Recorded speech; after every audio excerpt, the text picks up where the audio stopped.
నమస్తే 99 టీవీకి స్వాగతం. నేను రవిశంకర్ వెళ్ళ.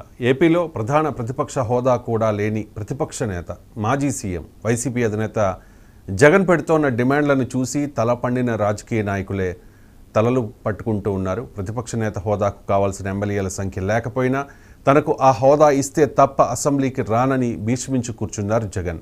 హైకోర్టులో పిటిషన్ కూడా వేశారు. అలానే తనకు సీఎం స్థాయి భద్రత ఇవ్వాల్సిందేనని అడుగుతూ ఉన్నారు.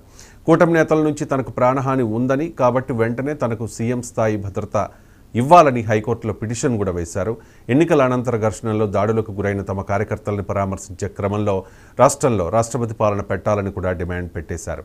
జగన్ తాను, తన పార్టీ, తన భద్రత, తన హోదా అని పదే పదే ఎందుకు అంటూ ఉన్నారు? తన అనే పరిధి దాటి ప్రజల్లోకి రాకపోవడానికి కారణం ఏంటి? ఇలా అయితే వైసీపీకి, ఆ పార్టీని నమ్ముకున్న నాయకులకు రాజకీయ భవిష్యత్తు ఉంటుందా? ఇదే అంశంపై మాట్లాడదాం. మనతో ఉన్నారు high court advocate and Janasena party senior నాయకులు శాంతిప్రసాద్ గారు. శాంతిప్రసాద్ గారు నమస్కారం. నమస్కారం సార్. శాంతిప్రసాద్ గారు. వినిపిస్తోంది. జగన్మోహన్ రెడ్డి వ్యవహార శైలి మీద, అతనికి ఉన్న యాటిట్యూడ్ మీద ఎన్నికలకు ముందే మీరు పలు డిబేట్లలో చాలా కామెంట్స్ చేశారు. కానీ ఎన్నికల ఫలితాలు వచ్చాయి. ఓకే, స్థితప్రజ్ఞత కొనసాగిస్తారు, ఆయన చూపిస్తారు అని అంతా అనుకున్నారు. కానీ అసెంబ్లీకి రావడానికి ఆయన ఇష్టపడడం లేదు. దాంతోపాటు ప్రతిపక్ష హోదా కావాలని చెప్పి భీష్మించి కూర్చున్నారు. ఇప్పుడేమో రాష్ట్రపతి పాలన పెట్టాలని డిమాండే పెట్టేశారు. అసలు ప్రభుత్వం ఏర్పడి ఇంకా 2 months కూడా కాలేదు. ఆంధ్రప్రదేశ్లో రాష్ట్రపతి పాలన పెట్టాలని డిమాండ్ పెట్టేశారు. దీనికి తోడు భద్రతను కొనసాగించాలి అని చెప్పి నేను సమాచారం ప్రకారం ఇప్పటికీ 58 మందితో జగన్మోహన్ రెడ్డికి భద్రత ఇస్తూ ఉన్నారు. కానీ ఆ సంఖ్యను బాగా ఎక్కువ సంఖ్యలో పెంచాలని చెప్పి, అంటే ఎంతలా అంటే సీఎం స్థాయి భద్రత కావాలని చెప్పి ఆయన అడుగుతూ ఉన్న పరిస్థితి. సో జగన్ యాటిట్యూడ్, అంటే ఆయన వ్యవహారం చూస్తూ ఉంటే మీకు ఏమనిపిస్తోంది?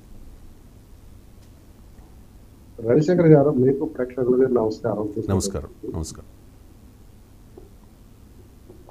జగన్ రెడ్డి యాటిట్యూడ్ అంటే మొదటి నుంచి కూడా సందేహాస్పద, మానసిక పరిస్థితి కూడా సందేహాస్పదంగా ఉంది. అతని యొక్క రాజకీయ పరిపక్వత మీద కూడా కొన్ని సందేహాలు. అసలు అతనికి రాజకీయ అనుభవం అనేది ఎక్కడుంది? 2007లో రాజకీయ ఎవరికి మీదకి వచ్చాడు యువనేతగా, ఒక ముఖ్యమంత్రి తనయుడుగా.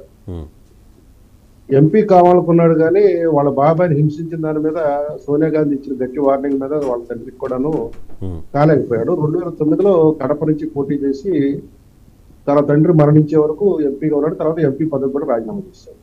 సుమారుగా ఒక 9 నెలలు మాక్సిమం ఉంటే ఉన్నాడు అనుకుంటారు ఎంపీ. తరువాత నుంచి రోడ్డు మీద పడి తిరిగాడు. 2014 ఎన్నికలు వచ్చేవారు. 2009 చనిపోతే తండ్రి 2014 ఎన్నికల వరకు రోడ్డు మీద తిరిగాడు. అదే ఓదార్పు యాత్రలు అండి. రోడ్డు మీద తిరగడమే ఉంది, ఓదార్పు యాత్ర చేశారు. నేను చెప్పే అంశం దేని గురించి అంటే, రాజకీయ అనుభవము ఏమాత్రం అతనికి ఉన్నది అనే దాని మీద మాట్లాడవచ్చుకుంది. దానితో పాటు పరిపాలన అనుభవం కూడా వస్తుంది.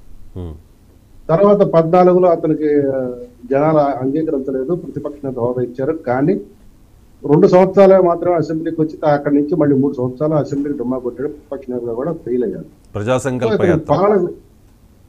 ఏదో చేసుకున్నాడు అండి, కుర్చీ ఆటలు చేస్తున్నాడు. 2019లో అధికారం వచ్చింది.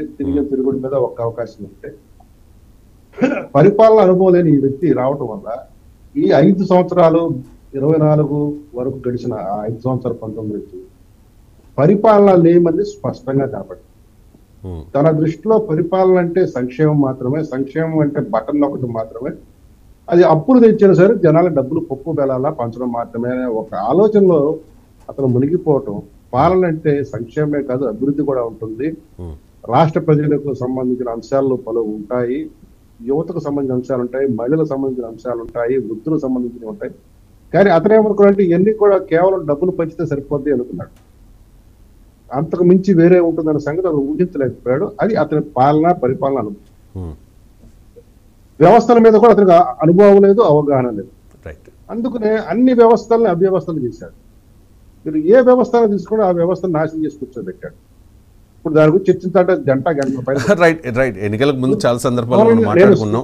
ఓకే, ఎన్నికల ఫలితాలు వచ్చేసాయి, ప్రజలు మ్యాండేట్ ఇచ్చేశారు, 11కి పరిమితం చేశారు. నా పాయింట్ ఏంటంటే, ఆయన అడుగుతూ ఉన్నారు, అక్కడికే రాబోతుంది. ఇతన్ని ప్రతిపక్ష నేతగా చూశారు ప్రజలు, ముఖ్యమంత్రిగా కూడా చూశారు. సో ఇతను ఈ రెండింటికి పనికిరావడం నిర్ధారించుకొని కేవలం ఒక ఎమ్మెల్యేగా మిగులుస్తే అతనితో కూడా 10 మంది ఎమ్మెల్యేలు పంపించారు రాష్ట్ర అసెంబ్లీకి వెళ్ళి ఉన్న దాంతో సర్దుపుచ్చుకోమని. ఇప్పుడు అతను ఏమడుగుతున్నాడు, గతంలో 2019లో కూడాను తెలుగుదేశం పార్టీ ఒంటరిగానే పోటీ చేసింది. ఇది మనం గుర్తుపెట్టుకోవాలి.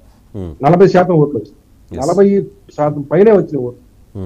కానీ వాళ్ళు ఏనాడు కూడా మాకు 40% ఓట్లు ప్రజలు మమ్మల్ని ఆదరించారు, మాకు 23 సీట్లు తక్కువ అంచనా వేద్దని ఏ రోజు వాళ్ళు అసెంబ్లీలో చెప్పలేదు. కానీ వాళ్ళు వచ్చారు, వాళ్ళలో కొంతమంది ఎమ్మెల్యేలు తీసేసుకున్నా కూడాను వాళ్ళు అసెంబ్లీకి వచ్చారు చివరి వరకు. ఒక్క చంద్రబాబు నాయుడు గారు మట్టికి వారి సతీమణిని అవమానం చేసినప్పుడు అప్పటి నుంచి రావడం మనుషులు, కానీ తెలుగుదేశం సంబంధించిన వాళ్ళు చివరి వరకు కూడా అసెంబ్లీలో పోరాడు. ఈ చరిత్ర చూసుకుంటే ఇప్పుడు తనకు ప్రతిపక్ష నేత హోదా కూడా లేదు. ఈ హోదా లేనప్పుడు ప్రజలు తనకి ఇవ్వలేదు, ఇది గుర్తుపెట్టుకోవాలి మనం. నువ్వు ప్రతిపక్ష నేతగా పనికి రాలేదు, ముఖ్యమంత్రిగా పనికి రాలేదు, నువ్వు ఏ హోదా కూడా ఇవ్వటం మాకు ఇష్టం లేదని ఒక ఎమ్మెల్యే హోదా మాత్రమే ఇచ్చారు. అది కూడా పులివెందుల ప్రజలు మాత్రమే, రాష్ట్ర ప్రజలు కాదు.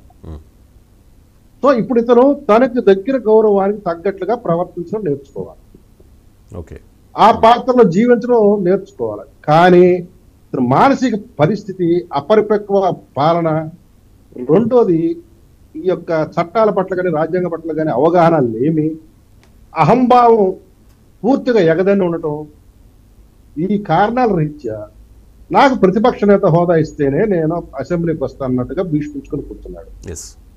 మేము మొదట్లో ఛాలెంజ్ చేసాం, మీకు కావాలంటే అడుక్కు వచ్చి ముష్టెత్తుకోమన్నాం, ఓపెన్ గానే ఛాలెంజ్ చేసాం. రైట్, నాకు నాకున్న చిన్న డౌట్ అడుగుతున్నాను. మీరు హైకోర్టు అడ్వకేట్ కూడా కాబట్టి